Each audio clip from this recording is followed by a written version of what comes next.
right. I think that we are live. Welcome everyone to this first edition of the Wooclap Education Summit 2021, hosted by Wooclap, of course, an international online event of a day with 16 live sessions in 3 languages, French, English, and Spanish.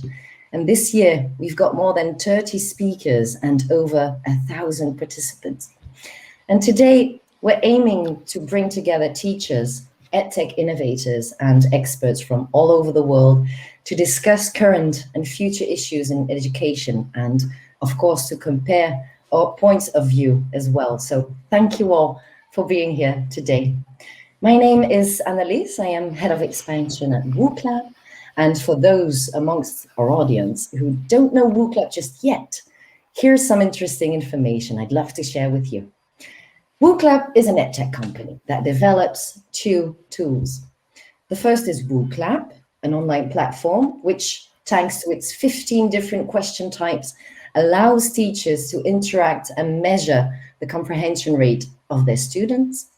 And then we have, of course, a second tool called Wooflash, and this platform allows you to follow the progress of your students and to accompany them in their revisions by creating personalized learning paths.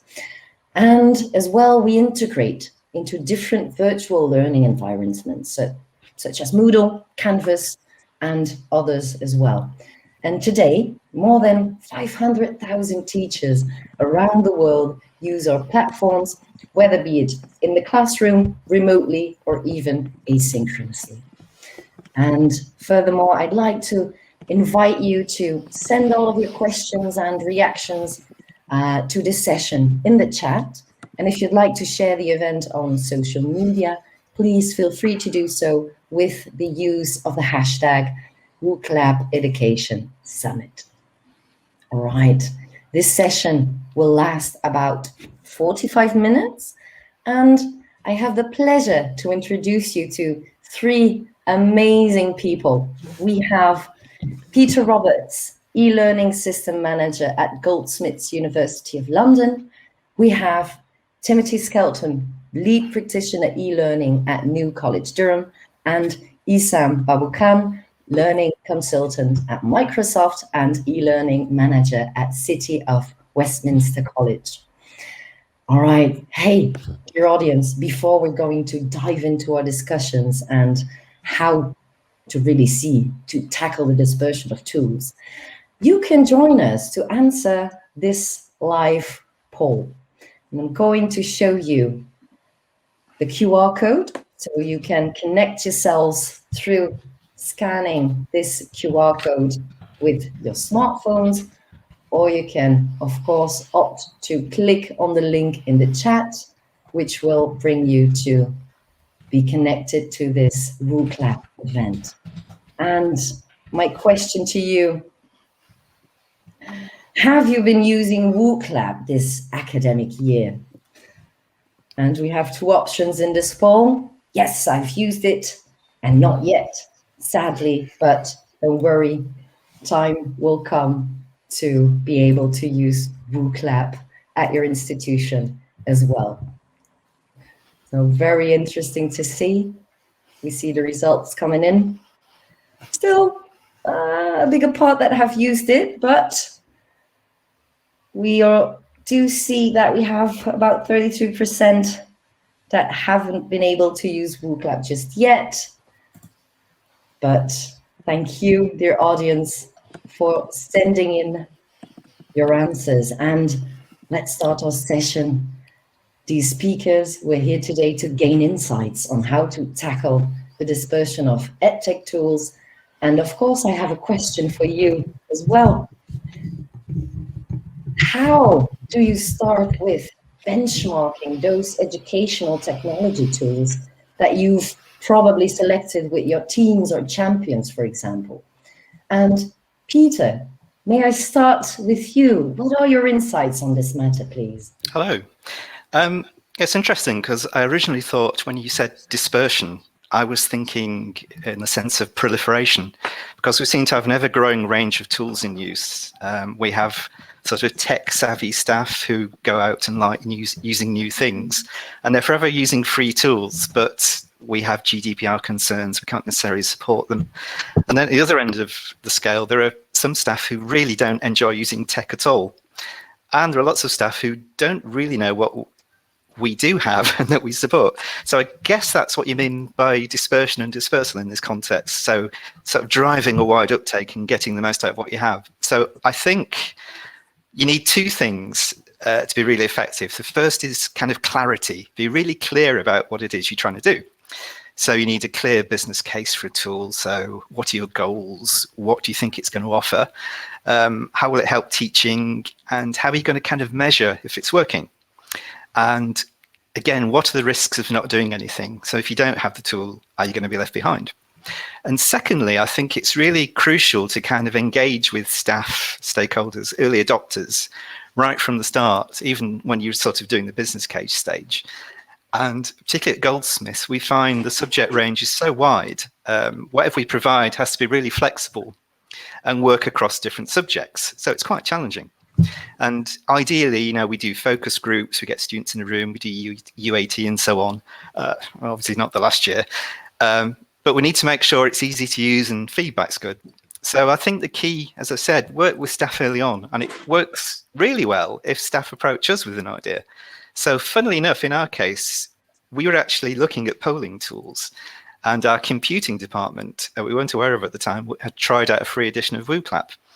And they approached us. So we took a look and we could see it would probably be a really good fit. And we kind of worked together and we were able to build on their experience, kind of hit the ground running. And being a computing department, I think it's fair to say they have quite high standards and expectations from systems. So if they thought it was good, then clearly there's, you know, you're doing something right. So we were impressed by how much they like it. But that's kind of our approach. Right, very interesting. Thank you, Peter. Tim, how about you? Could you tell us a bit more about your experience at New College Durham? Hiya, thanks very much. Basically, what we found was the key thing was there has to be a bit of a common goal. It's no good me waltzing around into a classroom and talking to staff and saying, look, I've got this new fancy shiny piece of software, it'll do this. They have to have buy-in and an interest in what it's going to provide. And what will it ultimately, what will it do for them, but what will it do for their students? EdTech's all well and good, but it's only good if it's appropriate for the lesson and that module being taught. So what we found was that there had to be that initial discussion. Sometimes you had to pick the right staff and the right people. And therefore that leads to having champions in certain schools. With it, our college is split into different schools. So I'd, for instance, go to the construction and the technology school, knowing full well they've got a need for a different way of assessing learners, for instance. And therefore we've already got a common goal, common ground. There's a staff need because they're maybe doing it old school. They're using traditionally the construction crafts. So we're talking motor vehicle, we're talking plumbing, decorating, all those types of crafts. They were traditionally like paper, but their students are driving electronic. So we found that a lot of their staff are perhaps the latter half of their career, should we say, and used to using the traditional methods, whereas their students are coming through our 16, 17, 18-year-olds who live on their mobile phone. They want instant access to things. They want instant results. They want to be able to track where they're at. They want to be able to see how they've done in assignments and maybe do their in-class work on their mobile phones. So that was the key thing, is that there's a staff need, there's a staff desire to change as well. Through they've realised that things are taking so long. So that common goal, but also assessment methods have changed, especially with the pandemic, which obviously we're trying to avoid and not talk about. But the assessment methods changed in that previously there'd be endpoint assessments, there'd be exams. Our exam boards in the UK have changed, so a lot of it is lecturer-based assessment. So what the lecturer feels the student deserves, as long as they can evidence it, that's generally what the students are getting. So the evidence is really key at the moment. So it's called Q tags and things at the moment. So I know Peter and Esam's mentioned that before. Staff are scrambling around to provide evidence that the students deserve what we believe they deserve. And yes, we're all professionals, and why shouldn't you believe what a lecturer says? But the exam boards in the UK want a bit more than that. So things like Wooclap, where we can evidence that they've done quizzes, they've done micro tests, they've done initial assessments and assessments prior to say an exam. All of these things come in, and that really helps with the benchmarking and getting the tools out there.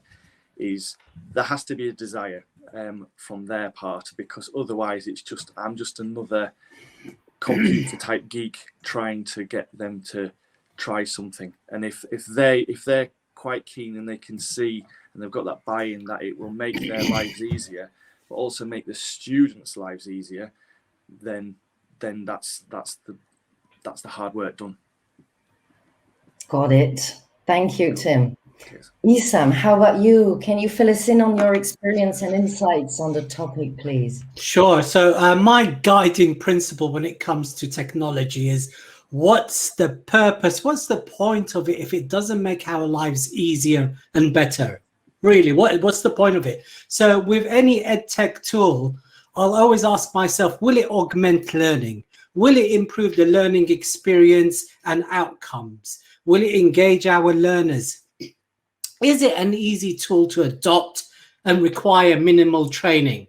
And, you know, of course, cost is a major factor, especially for us in further education. And the only way I can recommend a tool myself personally is if I've tested and tried it out myself. So as an active practitioner, I utilize the learning environment to explore various tools with a view to improving my own practice. And it's the only way that I've survived, by the way, in the classroom for the last 20 years, because I think I would have died of boredom if I didn't innovate with, with EdTech and with different innovative strategies. So my ability to explore and experiment and use these tools and show the impact that it gives me a lot of authority and street credibility with teachers.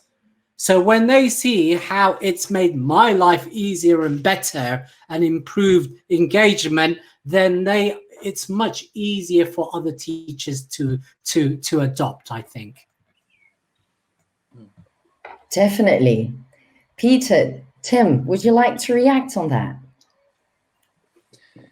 Yeah, relating to the testing side of things, and if you can go in as a bit of an expert yourself, so therefore at least provided myself a bit of training before I tried to roll it out for the Wooclap pilot at my college. So I went in knowing how to use it and a little bit more information than simply just watching demos and YouTube videos online.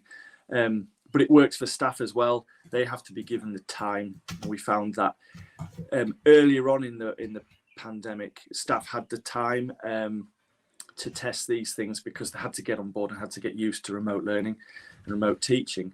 As it progressed and things became maybe a little bit more chaotic and we got back into the normal swing of things, staff started to run out of time and things. So it was really that we had to hit the ground running and support staff and give them the time to have a go at these things and not be scared to go wrong. Whereas traditionally, when staff were in a classroom face to face with 25 students or whatever in front of them, they'd be very fearful of using EdTech, especially the non-computing lecturers. They'd be scared to use EdTech because if it went wrong, they'd look stupid in front of 16, 17, 18-year-olds. Whereas when we moved to remote and they're in the security of their own houses and things were going wrong all the time, I think it became a little bit of a norm that that's fine. Teams would drop out and our other VLE would drop out, or the home Wi-Fi was causing a problem. So staff weren't really as scared to give things like Wooclap a go, because if they clicked the wrong button and it killed it, that had already happened a few times before, so it was a bit of the norm. So it was support and training and giving staff the time really helps. Definitely. Thank you. I recall, well, will it engage my learning? Do I have that adoption period that's good? And do I have that minimal training? And as well, will it be able to have impact on the students, of course, and do not have the fear to fail as well. So thank you, all three, for your sharings. And let's move on to the second topic. How do our teachers perceive the adoption of these tools? And we've already touched base on some of them, but meaning, do they really see it as yet one more thing to do, or do they really go ahead and embrace the change to ultimately drive improvements in student educational outcomes? And let's see what our speakers would like to add here. And please, Tim, if you'd like to start, do go ahead. Thank you. There's a huge difference here of pre and post pandemic. Pre-pandemic, it was very much, here's another thing, another EdTech, another thing which is just going to distract me from being able to just crack on with PowerPoint or delivering how the traditionally would deliver. And it would always be a bit of a battle, except for your champions. And again, if you've got champions out there and people who are key, you tend to go back to them all the time. And that's really all well and good, but you tend to, that gene pool, as it were, needs to expand a little bit more. So post-pandemic, it was almost overnight. Teams for us was switched on the 18th of March. We went into lockdown the 20th or 23rd, I think it was, of March. And almost overnight, all staff became very, very keen on EdTech because they realised they couldn't do anything without support of myself, but also Teams, things like Wooclap, Kahoot, and all another half a dozen to a dozen products out there. So then it became a bit of a why. Why do you want to use this product? What's the point? What is the end goal? So once they were online and using Teams, and they realised that they had no option. Essentially, that's what it was. What was the need? So is it for assessment? Was it for initial assessment or endpoint assessment, so summative or formative?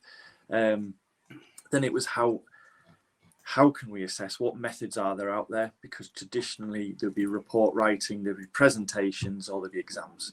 So what different methods are out there to assess?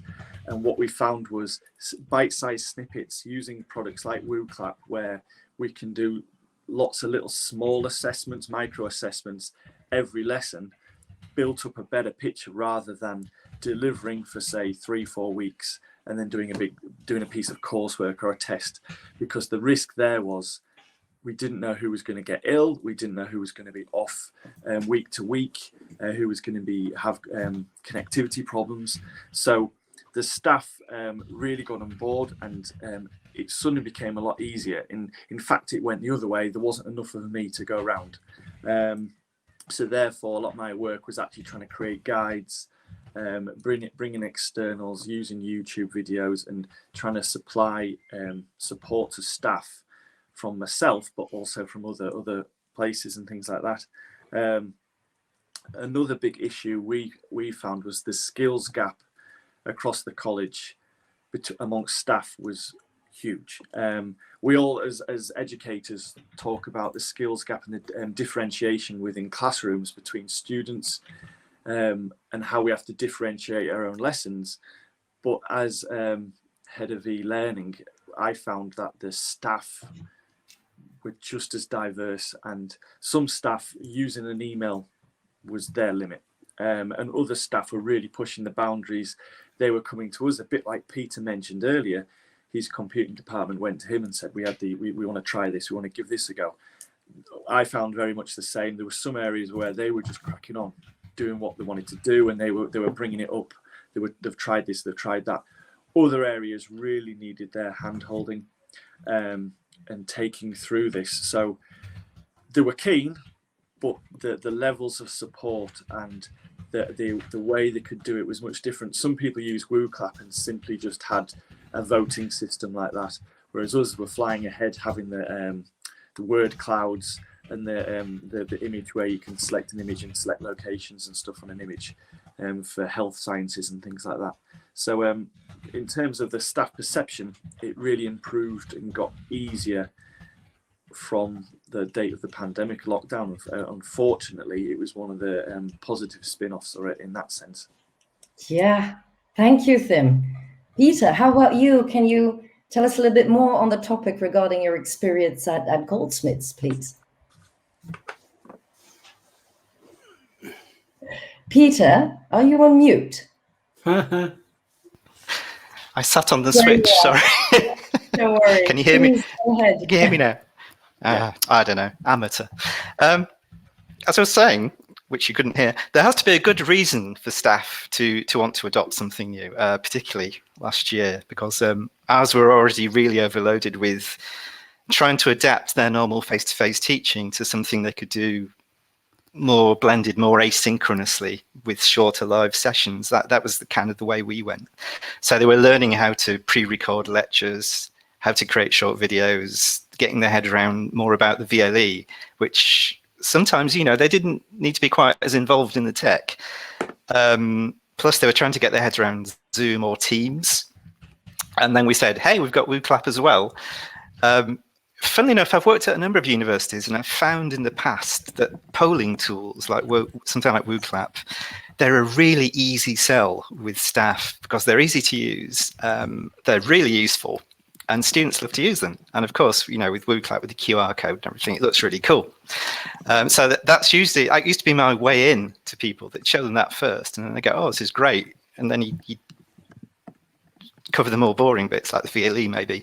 But I did wonder how well it was going to work online, because I was thinking, a polling tool, surely that's for a face-to-face thing. But it works, as we've seen, it works really well. And interestingly, in our case, we found it kind of complemented Teams meetings. In fact, it sort of got around some of the limitations we were finding with Teams, because we were sort of new to Teams, similar to what Tim said, we had it and we had to try and support it.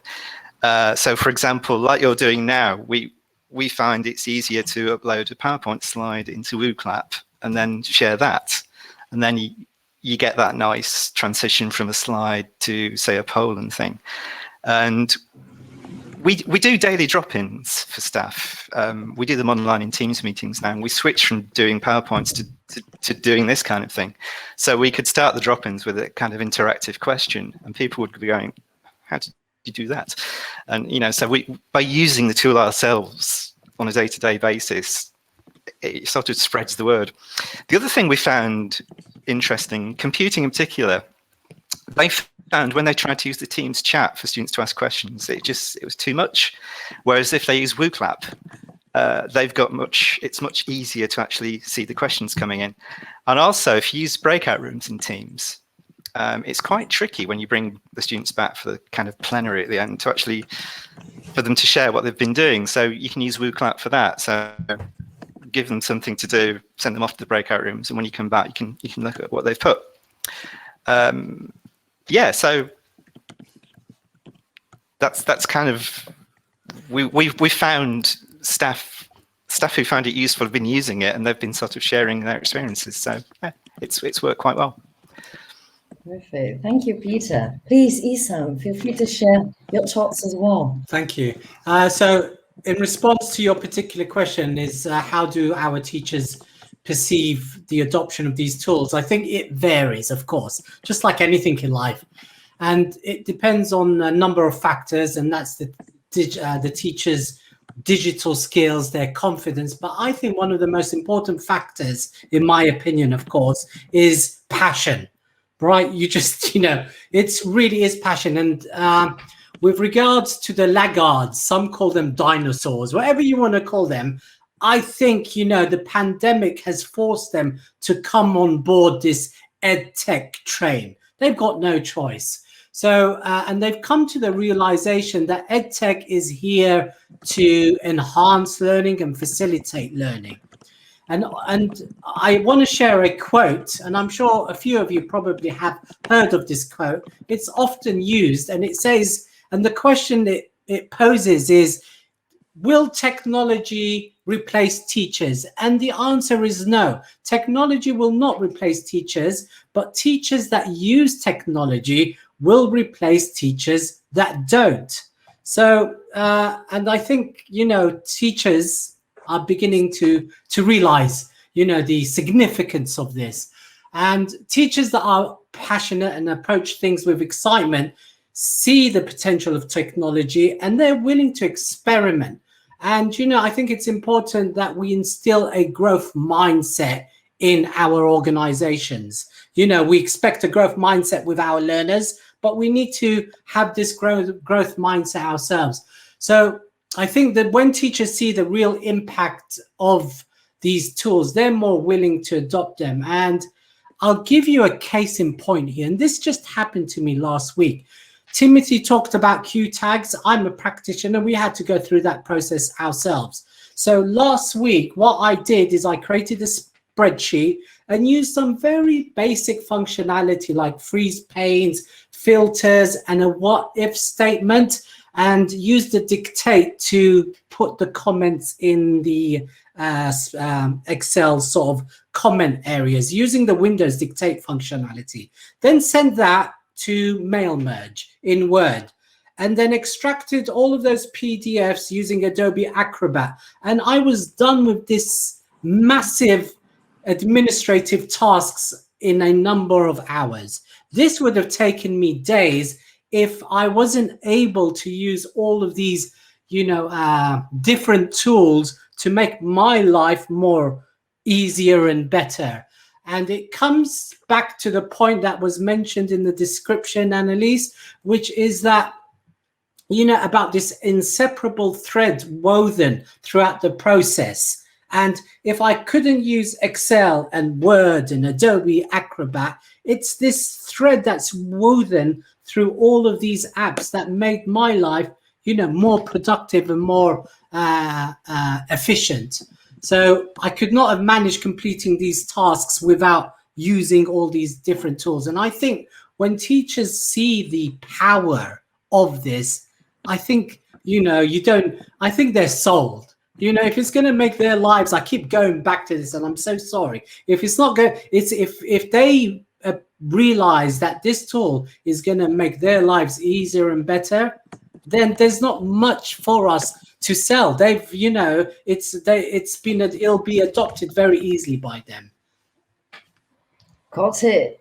Thank you, Esam, for your contribution. Very interesting. All right. Well, let's move on to our third and last topic. And I'll start with a question again here. What are, in your opinion, the different important steps to take at your institutions, be it New College Durham, Goldsmiths University of London, or City of Westminster College, in order to enable teachers to dive into those new EdTech tools? And Tim, I'm looking at you.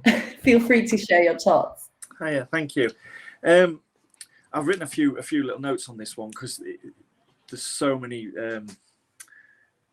things that come into this answer, really. One key thing is the need. What is the need for this EdTech tool?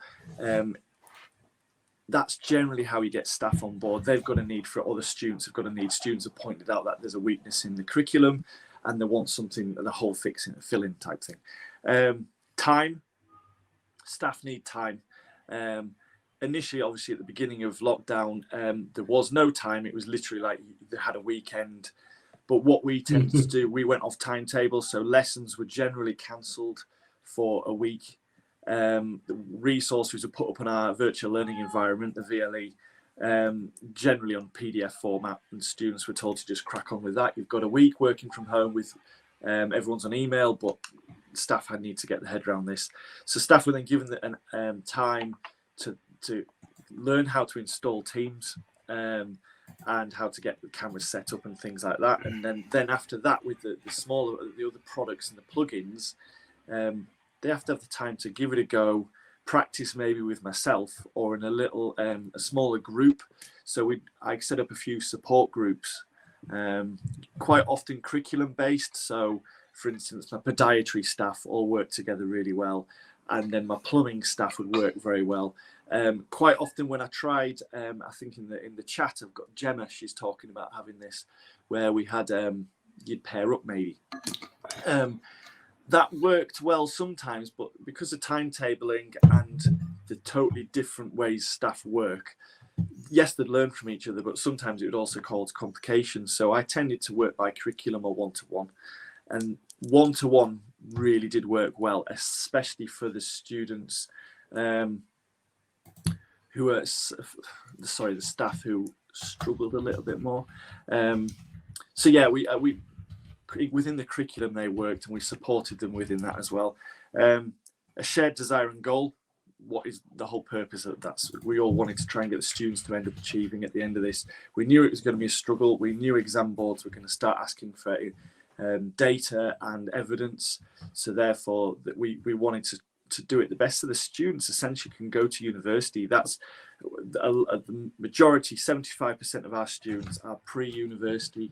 So they're working to try and either get employment or to move on to university education or the degree which we teach within our college as well. So we want students to be able to do that. We don't want the lack of technology or the lack of understanding from the staff to hold them back. So staff were really keen to just try, because they didn't want to fail students ultimately, which was really, really good to see. And the extra hours and the extra effort a lot of the staff put in just to try and get on board with things like Wooclap, with Teams and all the other applications was really, really good to see. The distance travelled, and I can't emphasise this enough, the distance travelled by a lot of staff from March the 18th to now, well, to be fair, till Christmas, was ridiculous. The amount they learn, and their CVs are now filled, and their CPD logs are filled up with so many training sessions and skills which they didn't have, or they thought they didn't have. That's the key thing. Some staff just think they won't have the ability, but actually they do. It's just fear. Sorry, and I know we're going to pass on to Peter in 7 minutes. Champions. Don't worry, go ahead. I found having champions really helped. So using those dozen staff around the college who are always willing, I could always turn to and say, look, do you want to give this a go? This is how it'll help your students. This is how it'll save you time, but also help provide X, Y, and Z.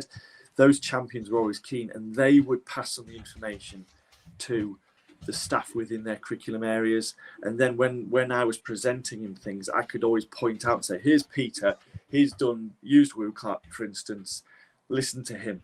And rather than listening to me, whereas they know it's my job to do this, they'd listen to someone who's teaching plumbing and they go, wow, well, if a lad from plumbing can do this, go for it. Again, and I'm going to reiterate the point, it's telling staff not to be scared to go wrong.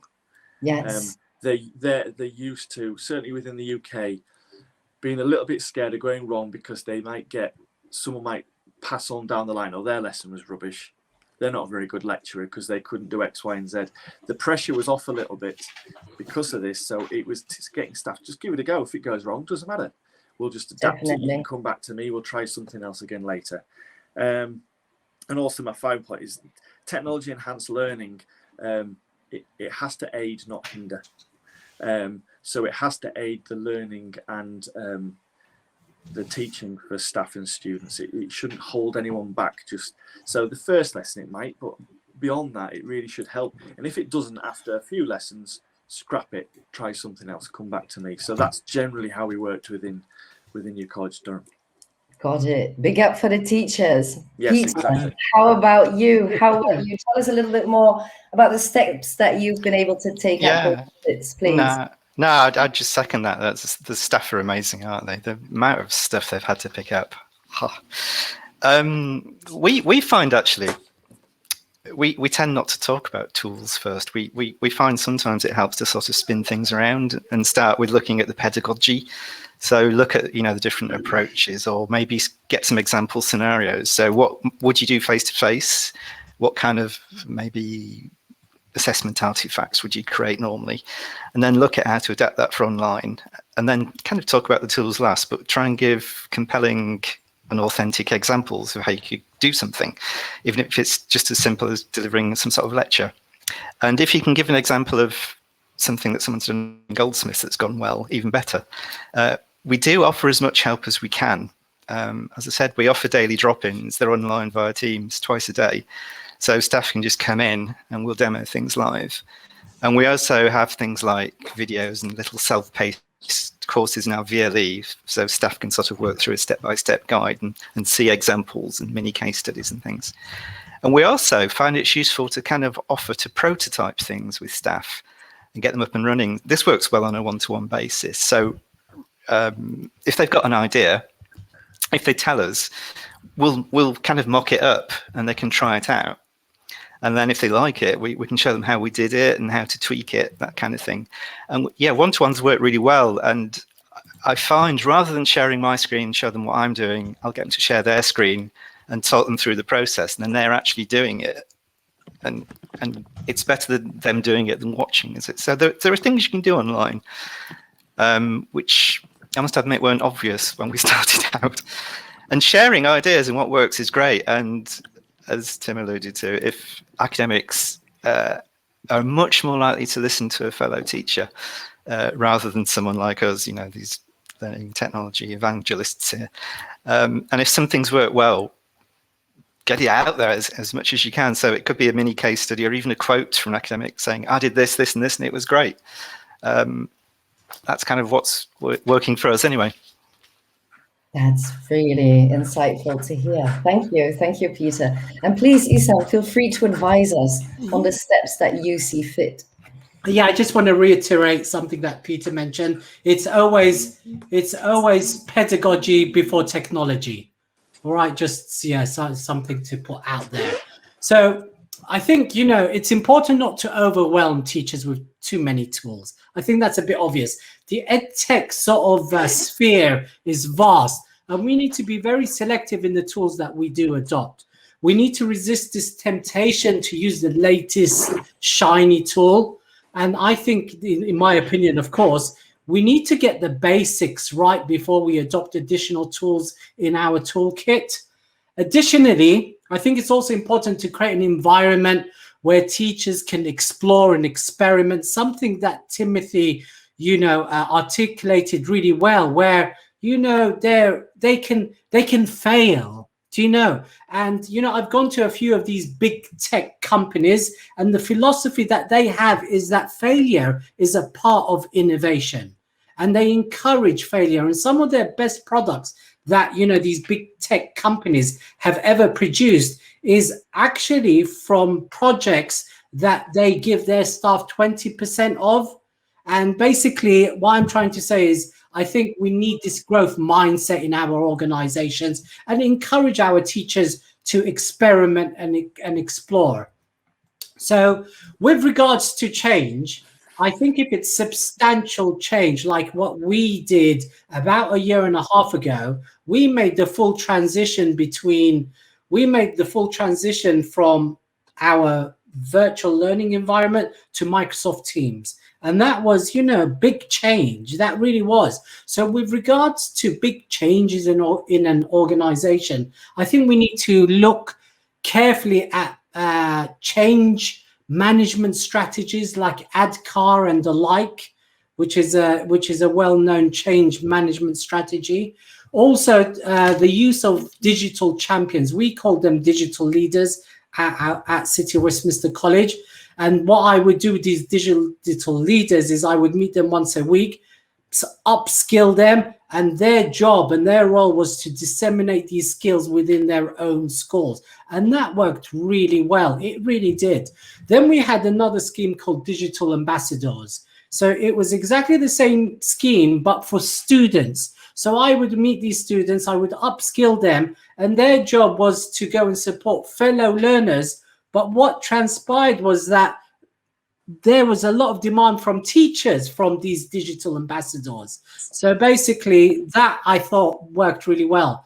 With regards to CPD, we've got dedicated CPD sessions every Wednesday. So what we try and do is we try and get these teachers to showcase what they've done. I'll give you a really simple example. And Timothy, you know, mentioned plumbing, which is really funny because we had a plumbing teacher that used to use paper for quizzes. Imagine, this was a few years ago, by the way, and he used to upload these Word documents on Moodle, and then they would download it and the students would print it out, go home, fill it out. So I introduced him to Microsoft Forms, right? And his whole, life was transformed because of Microsoft Forms.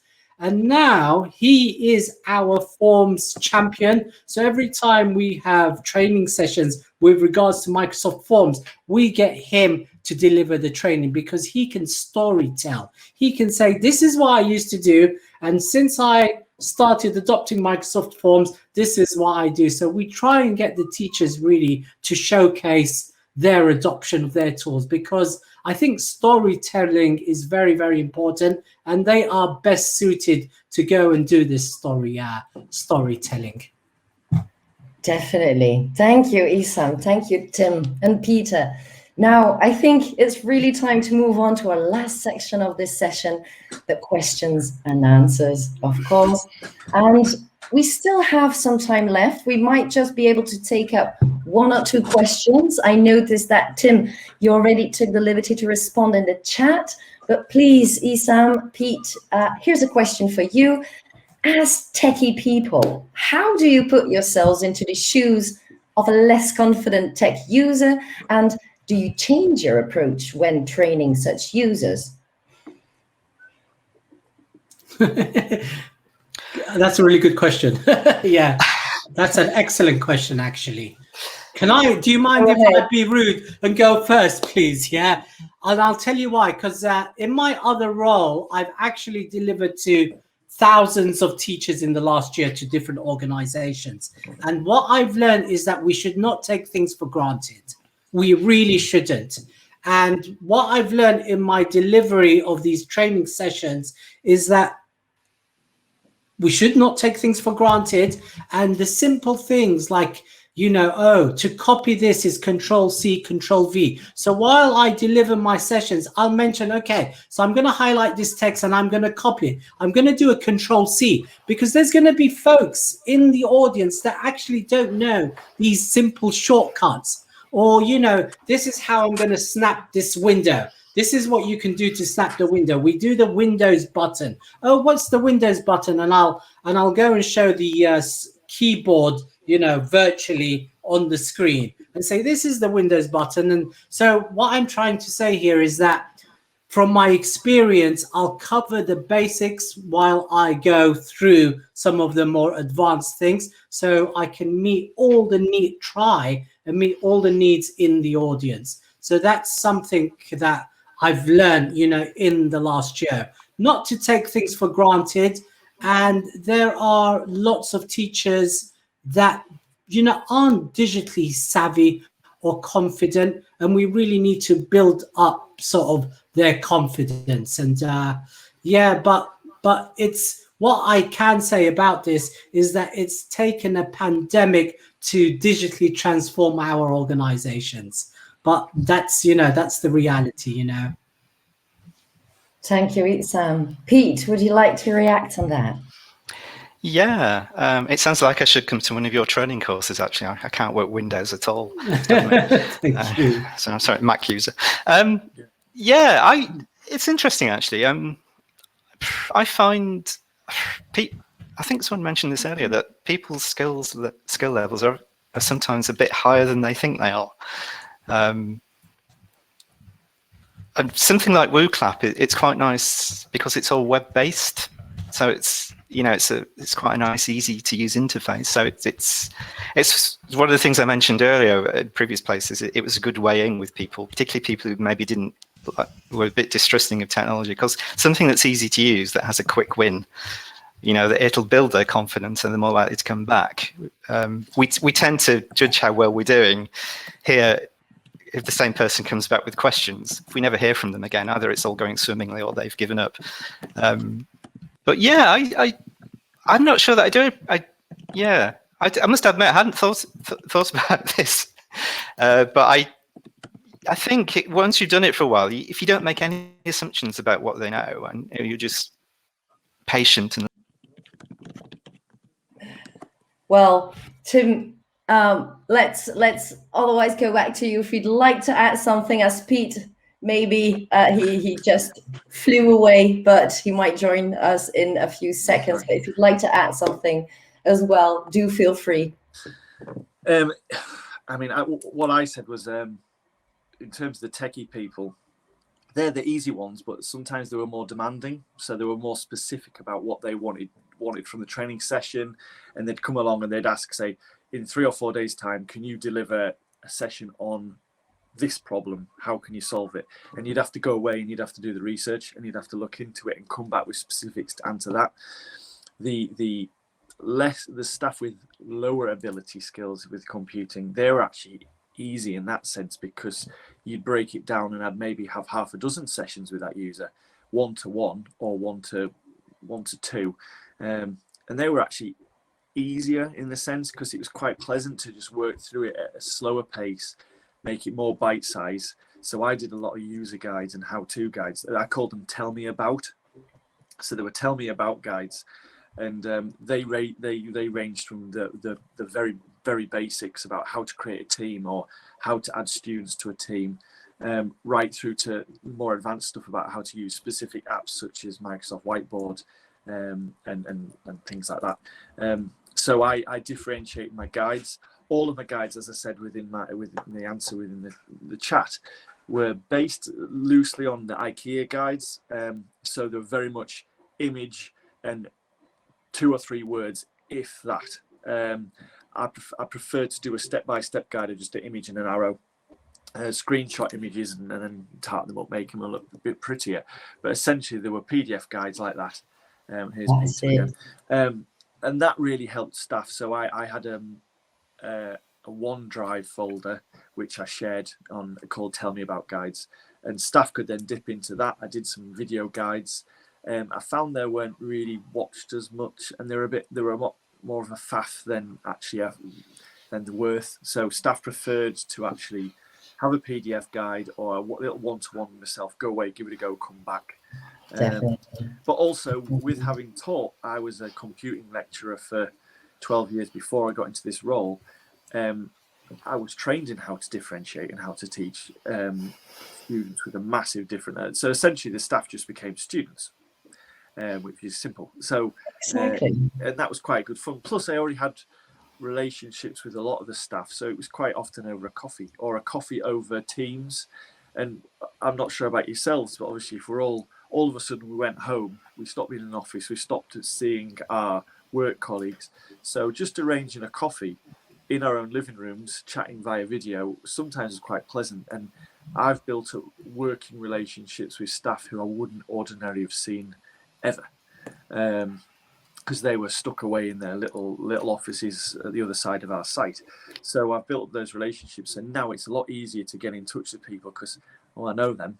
And now we've come back, although I still work at home half of the week.